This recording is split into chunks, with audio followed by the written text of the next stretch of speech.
గత 12 సంవత్సరాలుగా కేంద్ర ప్రభుత్వాన్ని పాలిస్తున్నటువంటి బీజేపీ దాని కూటమి మీద జనం ఏ స్థాయిలో అసంతృప్తిగా ఉన్నారు, ఏ స్థాయిలో వ్యతిరేకత ఉంది.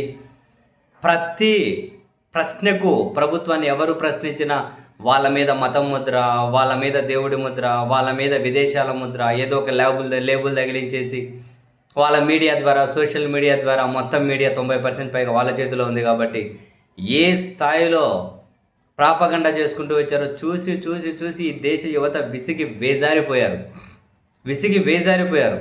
చివరికి మొన్న ఎన్నికల్లో కూడా ఎన్నికల అక్రమాలతో ఎంత పెద్ద చర్చ జరుగుతుందో మనం చూసాం. చివరికి ఈ అధికారం కూడా ప్రజా తీర్పు కాదు అనే చర్చ కూడా పెద్ద ఎత్తున జరుగుతూనే ఉంది. అది వేరే విషయం. బట్ ఈ దేశ పౌరులు, యువత మాత్రం అరే మంచి చేయడం గురించి ఆలోచించకుండా, దేశాన్ని మంచిగా పరిపాలించకుండా ఇదేంటి అంటే జవాబుదారీతనం లేకుండా ఏదంటే అది మాట్లాడుతూ ఉంటారని విసిగి వేజారిపోయిన యువత కాక్రోచుల రూపంలో ఏ స్థాయిలో బయటకు వచ్చారో. చివరికి ధర్మేంద్ర ప్రధాన్ రాజీనామా చేసిన తర్వాత ప్రస్తుతానికి ఆందోళనలు చల్లబడినట్లుగా అనిపిస్తూ ఉన్నాం. అండ్ దీన్ని అంటే కేంద్ర ప్రభుత్వానికి జవాబుదారీతనాన్ని నేర్పించాము అని ఫలితమే విద్యాశాఖ మంత్రి రాజీనామా చేశారు అని నిన్న ముంబైలో శివాజీ పార్కు నుండి సిద్ధి వినాయక ఆలయం వరకు ఒక ర్యాలీ జరిగితే ఆ ర్యాలీకి వచ్చిన జనాన్ని చూస్తే బాబోయ్, ఒక్క రాజకీయ పార్టీ జెండా లేదు. ర్యాలీ అంతా జూమ్ పెట్టి చూడండి, ఒక్క రాజకీయ పార్టీ జెండా లేదు. జాతీయ మొత్తం తిరంగాలే చేతబట్టి, బాబాసాహెబ్ అంబేద్కర్ పోస్టర్లు చేతబట్టి. బాబాసాహెబ్ అంబేద్కర్ పోస్టర్ అంటే ఈ దేశ రాజ్యాంగ స్ఫూర్తి కాపాడబడాలి, ఈ దేశ ప్రజాస్వామ్య స్ఫూర్తి కాపాడబడాలి, ఈ దేశంలో పౌరుల హక్కులు కాపాడబడాలి, ఈ దేశంలో ఐక్యత కాపాడబడాలి. అది బాబాసాహెబ్ అంబేద్కర్ స్ఫూర్తి అంటే. సమానత్వం, అకౌంటబిలిటీ, ప్రశ్నించే తత్వం, చైతన్యం అవ్వడం, పౌరులు, ఇటువంటివన్నీ కూడా ఆయన స్ఫూర్తి, ఆయన ఫోటో కిందనే ఉంటాయి.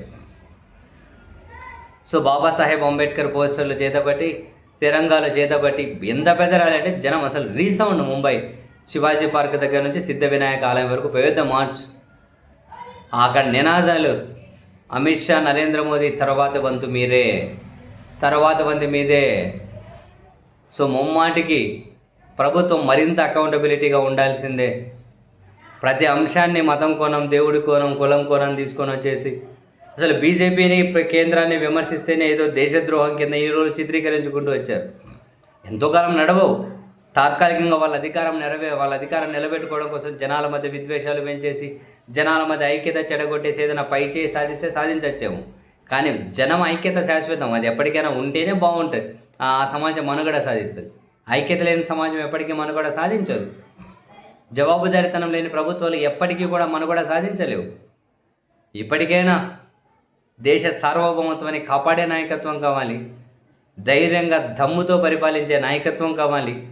విదేశీ జోక్యం మన దేశంలో లేకుండా చూసే నాయకత్వం కావాలి. ప్రజా సమస్యల మీద, ప్రజల బాగోగుల మీద, దేశ భవిష్యత్తు బాగుండాలనే దాని మీద దృష్టి పెట్టే నాయకత్వం కావాలి. రకరకాల ఫేస్ ఎక్స్ప్రెషన్స్ పెట్టి అవన్నీ కనుక జనాలు పబ్లిసిటీ చేసుకున్నాం.